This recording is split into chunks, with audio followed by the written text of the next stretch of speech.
கர்த்தரும் இரட்சகருமாகிய இயேசு கிறிஸ்துவின் இனிதான நாமத்தினால Jesus Christ miracle ministry YouTube channel பார்க்குற அனைத்து உள்ளங்களுக்கு நண்பின் வாழ்த்துக்களை தெரிவித்துக் கொள்கிறேன். இன்றைக்கும் என்ன மறைச்சு பரிசுத்தாந்தமாக இன்னைக்குள்ள செய்தியை பேசுவாங்க. இன்றைக்கி நம்ம பயத்திலிருந்து எப்படி தைரியத்தை எப்படி கையாள்வது அப்படிங்கிற ஒரு செய்தியை பார்ப்போம். அதுக்கிடையில் பார்த்தீங்கன்னா கர்த்தர் உங்களுக்கு இந்த ஊழியத்தை குறித்து உங்கள் உள்ளத்தில் யார் உள்ளத்தில் அதில் ஒரு ஏவுதல் உண்டாகுன்னா நீங்கள் என்ன செய்யலாம், அந்த ஊழியத்தை தாங்கிறதுக்கு நீங்கள் வந்து என்ன செய்யலாம், டிஸ்கிரிப்ஷனில் என்னுடைய ஜிபே நம்பர் கொடுத்துருக்கேன். அது மூலிமா நீங்கள் காணிக்க என்ன செய்யலாம், அனுப்பலாம்.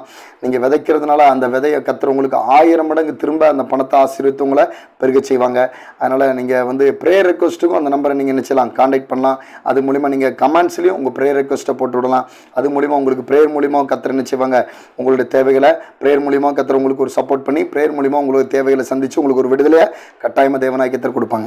சரி, இன்றைக்கி நம்ம அந்த செய்தியை பார்ப்போம். எபிரேயர் 10:19-20.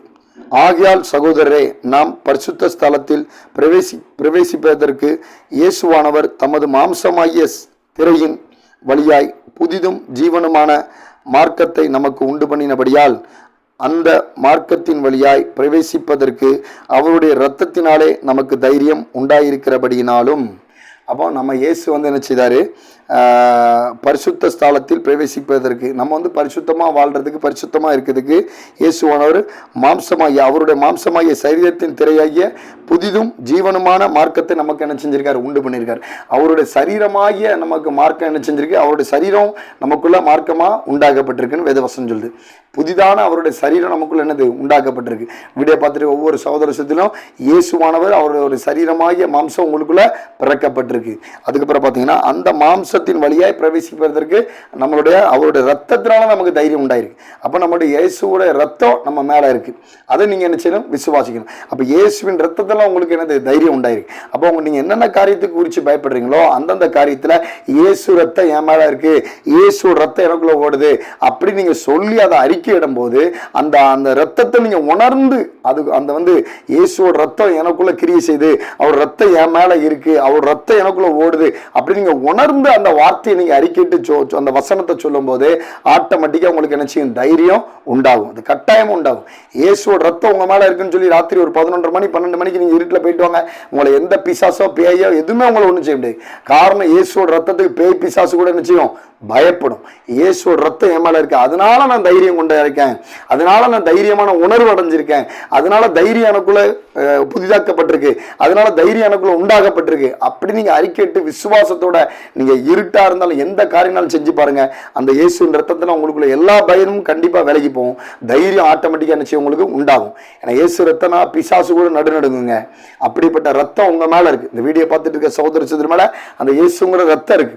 அவன் ரத்தம் உங்களுக்குள்ள ஓடுது, அந்த ரத்தம் உங்க மேல வடிஞ்சுக்கிட்டு இருக்கு. அப்ப அதை மீறி எந்த பிசாசோ பேயோ செத்தாவியோ அசுத்ததோ உங்களை ஒண்ணுமே செய்யவே முடியாது. அதனால நீங்க என்ன செய்யணும், இயேசுவின் ரத்தத்தினால நான் தைரியம் கொண்டிருக்கேன், இயேசுவின் ரத்தத்தினால தைரியமான உணர்வு அடைதேன் அப்படி நீங்க என்ன செய்யணும், அறிக்கையிட்டு ஜெபம் பண்ணணும். அறிக்கையிட்டு அந்த வார்த்தையை என்ன செய்யும், கை கொண்டுட்டு எந்தெந்த காரியத்துக்கு பயப்படுறீங்களோ அந்தந்த காரியத்தில் நீங்க போய் நின்று பாருங்க. ஆட்டோமேட்டிக்கா இயேசுவின் ரத்தத்தில் உங்களுக்கு தைரியம் ஆட்டோமேட்டிக்கா உண்டாகும். அப்புறம் பாத்தீங்கன்னா இன்னொரு உண்மையை சொல்றேன். அந்த ஊழியத்துக்கு வந்ததுக்கு அப்புறம் தான் நான் அதை தெரிந்து கொண்டேன்.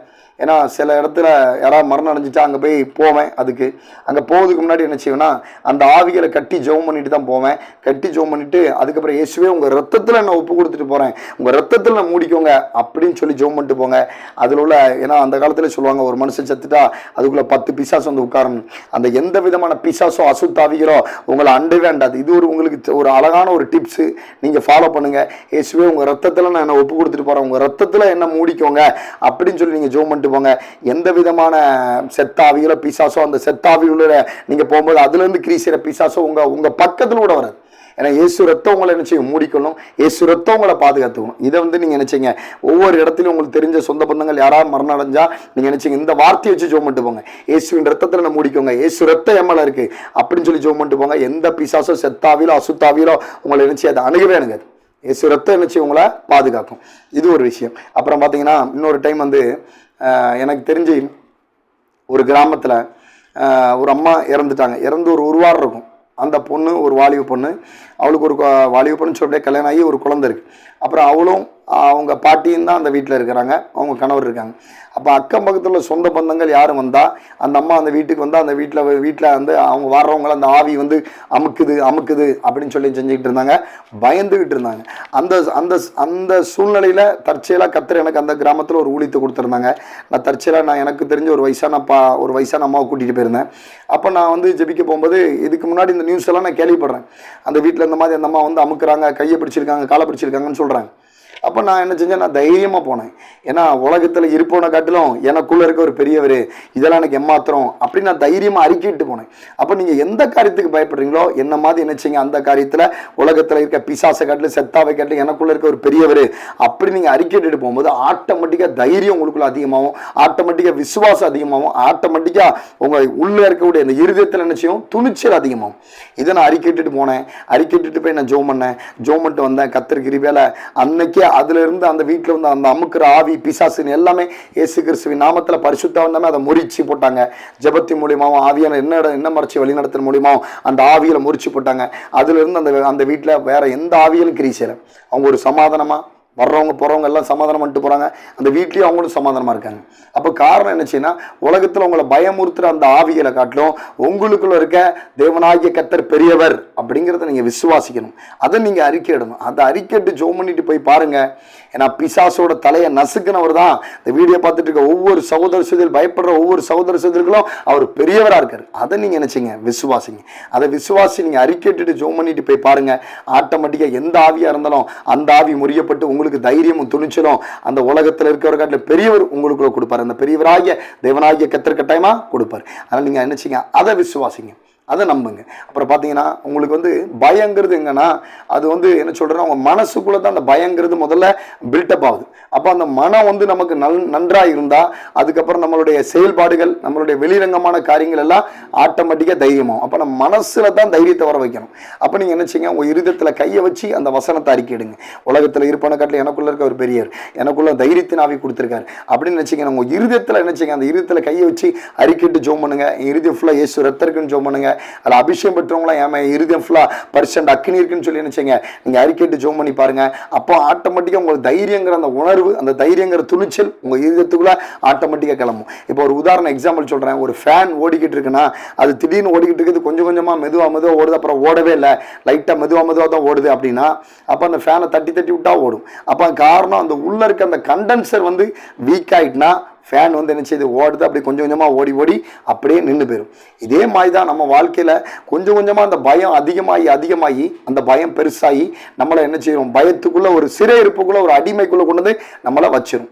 அப்போ வந்து நம்ம ஆட்டோமேட்டிக்காக இப்போ என்ன செய்யணும், அந்த கண்டென்சரை மாற்றிட்டா ஃபேன் திரும்ப ஸ்பீடாக ஓட ஆரம்பிச்சிடும். அதே மாதிரி தான் நம்ம இருதயத்தில் உள்ள அந்த எண்ணங்களை, அந்த உணர்வுகள், அந்த எதிர்மறையான அந்த கிரியைகளை நம்ம வந்து என்ன செய்யணும், தேவனுடைய வார்த்தையை வச்சு அவரோட ரத்தத்தை வச்சு நம்ம அறிக்கைட்டு ஜெபம் பண்ணும்போது அந்த இருதயம் வலுவடையும் போது, அந்த இருதயம் தைரியம் அடையும் போது, அந்த இருதயம் துணிச்சல் அடையும் போது வெளிரங்கமான வாழ்க்கை ஆட்டோமேட்டிக்கா உங்களுக்கு பீஸ்ஃபுல்லா, சமாதானமா, மகிழ்ச்சியா, கட்டாயமா மாறிடும். இதை நீங்க நினைச்சீங்க, உள்ள இருக்கக்கூடிய அந்த எதிர்மறை எண்ணங்கள், அந்த பயத்தை நீங்க போக்குறதுக்கு நினைச்சீங்க, தேவனுடைய வார்த்தையும் பரிசுத்த ஆவியானவரையும் அவருடைய ரத்தத்தை நீங்க அறிக்கைட்டு ஜெபம் பண்ணி பாருங்க. அதுக்கப்புறம் உங்க இருதயத்தில் சொல்லுங்க, நான் அமைதியான உணர்வோடு இருக்கிறேன். நான் வந்து உங்க இருதயத்தில் கை வச்சு சொல்லுங்க, நான் வந்து அமைதியான உணர்வோடு இருக்கிறேன், என் இருதயத்தில் அமைதி இருக்கு அப்படின்னு உங்க இருதயத்தில் நினைச்சீங்க சொல்லி பாருங்க. என் இருதயத்தில் நான் துணிச்சலாகவும் தைரியமாகவும் இருக்கேன், அப்படி ஒரு உணர்வை நான் அடைஞ்சிட்டேன், நான் உறுதியா அதில் நான் உறுதியான துணிச்சலும் தைரியமா இருக்கக்கூடிய உணர்வை உறுதியா நான் அடைஞ்சிட்டேன் அப்படின்னு உங்க இருதயத்தில் சொல்லுங்க. தேவனுடைய வார்த்தையை சொல்லுங்க, அவரோட ரத்தத்தை உங்க மேல இருக்குன்னு சொல்லி நினைச்சீங்க, நீங்க அறிக்கை எடுங்க. அந்த கண்டென்சர் உள்ள இருக்க கண்டென்சர் மாற்றப்பட்டது போல, அந்த ஃபேன் வெளியே ஸ்பீட் ஆனது போல, நீங்களும் உங்க உள்ள இருக்கக்கூடிய இருதயத்தில் இருக்கக்கூடிய அந்த எண்ணங்களை, எதிர்மறை எண்ணங்களை, அந்த எதிர்மறை எண்ணங்களையும் அந்த பயத்தையும் நீங்க நினைச்சீங்க, நீங்க மாற்றும் போது தேவனுடைய வார்த்தையை அறிக்கைட்டு அந்த அவர் ரத்தத்தை கிரியை செய்யும் போது, பரிசுத்தாவினரை நீங்க உங்களுக்குள்ள அனல் முட்டி எழுப்பும் போது ஆட்டோமேட்டிக்கா தைரியமாவும் துணிச்சலாவும் நீங்க வாழ்வீங்க. ஆனால் நீங்க தைரியமா துணிச்சலாவும் வாழறதுக்கு தான் நீங்க அழைக்கப்பட்டிருக்கீங்க. அதனால உங்க இருதயத்துல மகிழ்ச்சியும் அமைதியும் அந்த உணர்வையும் இருதயத்துக்குள்ள நினைச்சீங்க ஆழமா கொண்டாங்க. கர்த்தர் இந்த வார்த்தையின் மூலியமா கூட உங்களுக்கு ஒரு தைரியத்தை, துணிச்சலை கொடுத்து பரிசுத்த இன்னமரிச்சு பேசியிருப்பாங்க நான் விசுவாசிக்கிறேன். நீங்க கர்த்தரால் ஆசீர்வதிக்கப்பட்ட தேவ ஜனங்கள். கர்த்தரோட கிருபை உங்களோட கூட இருப்பதாக.